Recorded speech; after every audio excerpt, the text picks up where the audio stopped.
kesempatan yang diberikan kepada saya oleh Gus Soleh dan juga moderator.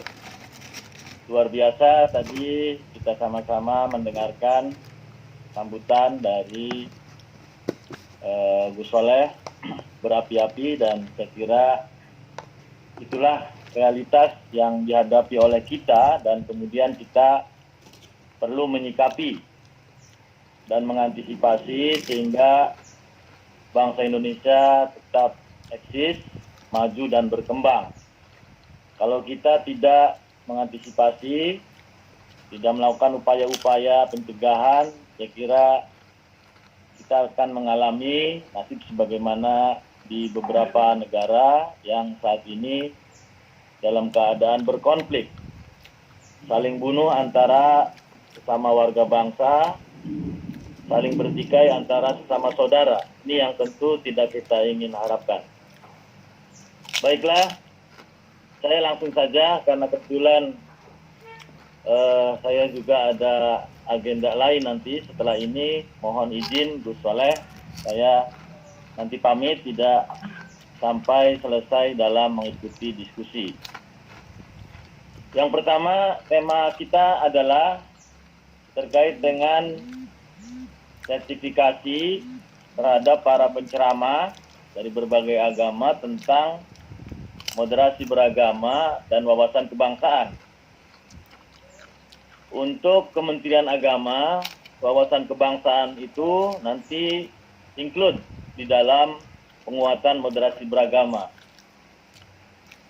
Jadi saya menyebutnya nanti moderasi beragama saja, karena wawasan kebangsaan yang juga sangat penting itu nanti ada ya, include di dalam program penguatan moderasi beragama di Kementerian Agama. Kementerian Agama care untuk melakukan penguatan moderasi beragama, dan ini adalah amanat dari RPJMN 2020-2024. Presiden Jokowi telah menetapkan dengan peraturan Perpres nomor 18 tahun 2020 bahwa program prioritas Kementerian Agama salah satunya adalah melakukan penguatan moderasi beragama. Atas dasar ini maka kemudian Menteri Agama menetapkan PMA nomor 18 tahun 2020 yang isinya adalah Renstra Kementerian Agama 2020 yang menetapkan moderasi beragama sebagai program dan kegiatan di Kementerian Agama. Oleh karena itu ada beberapa upaya yang sudah dilakukan oleh Kementerian Agama sejak 2019. Misalnya di zaman Pak Lukman Hakim Saifuddin itu sudah menerbitkan buku moderasi beragama, yang buku ini diharapkan menjadi buku induk atau buku panduan terkait dengan pertanyaan-pertanyaan apa sih moderasi beragama itu, apa yang jadi tujuan moderasi beragama, dan mengapa perlu moderasi beragama, dan sebagainya. Jadi buku ini merupakan buku putih dari Kementerian Agama dan sekaligus merupakan buku panduan, ya buku babon, untuk siapa saja yang ingin mengetahui hal-hal terkait moderasi beragama yang dikembangkan oleh Kementerian Agama. Lalu di tahun berikutnya secara lebih detail, secara lebih implementatif, dikeluarkan buku Peta Jalan Penguatan Moderasi Beragama ya, tahun 2020 dan 2024. Jadi untuk langkah-langkah apa yang akan dilakukan itu ada di dalam buku Peta Jalan tersebut. Jadi sudah sangat jelas langkah-langkah Kementerian Agama dalam hal penguatan moderasi beragama. Melalui keputusan Menteri Agama nomor 328 tahun 2020 juga ditetapkan Pokja, ya, tim Pokja moderasi beragama yang akan mengawal program moderasi beragama ini dari pusat sampai daerah. Tadi disebutkan oleh moderator, saya merupakan salah satu anggota dari Pokja moderasi beragama Kementerian Agama saat ini.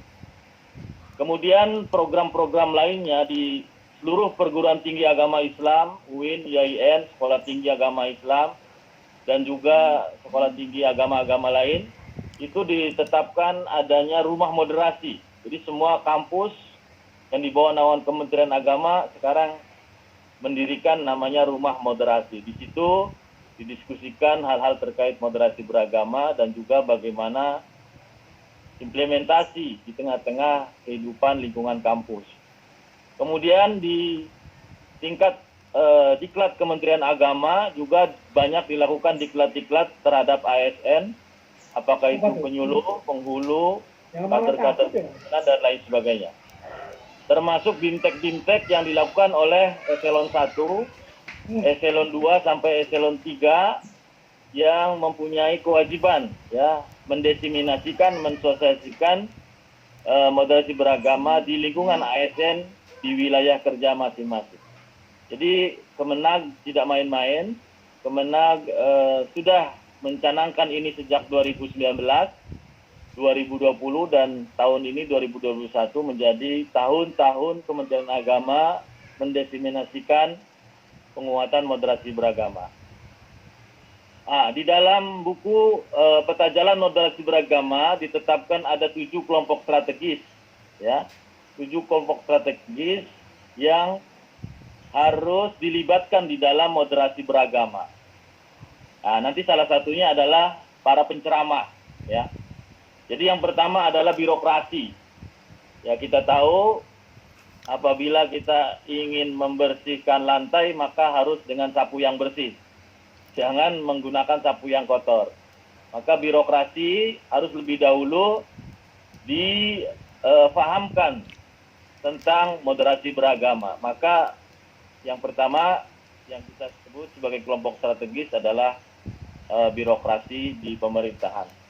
Kemudian dunia pendidikan, ini sangat penting, oleh karenanya ada pengawasan buku-buku ajar yang ada di pendidikan di bawah naungan Kementerian Agama. Setiap buku tidak boleh memiliki nilai-nilai ajaran yang bertentangan dengan nilai buku moderasi beragama, dengan moderasi beragama. Jadi harus sejalan, bahkan buku ajar harus mendukung ya penguatan moderasi beragama di lingkup pendidikan. Dari mulai tingkat SD sampai perguruan tinggi. Itu ada nanti tim pengawasan yang bertugas menelaah buku-buku ajar apakah sejalan atau bertentangan dengan moderasi beragama. Kemudian TNI dan Polri ini juga merupakan kelompok strategis dan saya kira TNI dan Polri sudah memulai. Saya sendiri sudah 3 kali mengisi acara di Mabes Polri untuk menyampaikan tentang moderasi beragama.